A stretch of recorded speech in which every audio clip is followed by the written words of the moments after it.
सूर्यवन में गर्मियों का मौसम चल रहा था।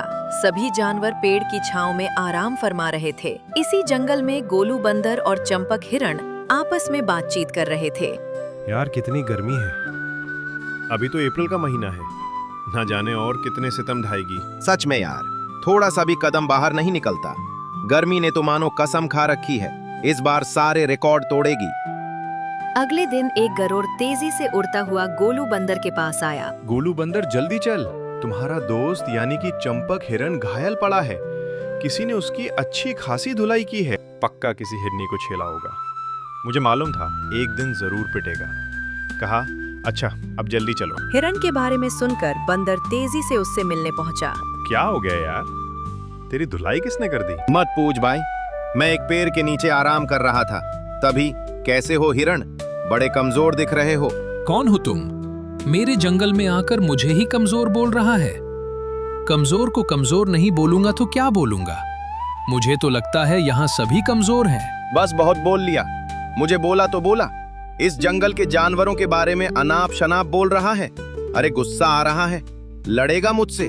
चल आजा, देखते हैं किस में कितनी ताकत है। उसके बाद हिरण उससे भीड़ गया, लेकिन उस कमीने ने ऐसी इतनी बुरी तरह पिटाई की, ऐसी ऐसी जगह दर्द हो रहा है कि तुझे बता भी नहीं सकता।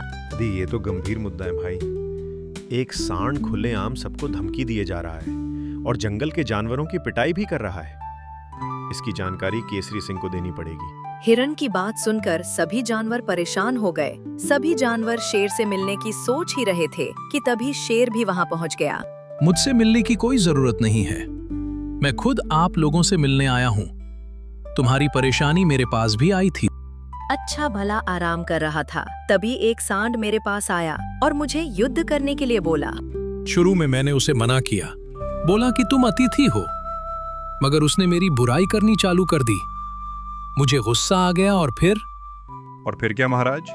उस घमंडी सांड ने मेरी ऐसी धुलाई की कि मुझे अपनी गुफा से ही बाहर कर दिया और बोला है कि अगर मैं इस जंगल में दोबारा नजर आऊं तो वो मुझे जिंदा नहीं छोड़ेगा। इसलिए मैं ये जंगल छोड़कर जा रहा हूं। ये आप क्या कह रहे हैं? आपकी राजगद्दी का क्या होगा? भार में गई राजगद्दी, जिंदा रहूंगा तो और कभी राजगद्दी मिल जाएगी। मैं तो कहता हूं तुम सब उसके सामने झुक जाओ, इसी में तुम सभी की भलाई है। ये बोलकर शेर जंगल छोड़कर चला गया। अब सभी जानवरों की परेशानी और बढ़ गई।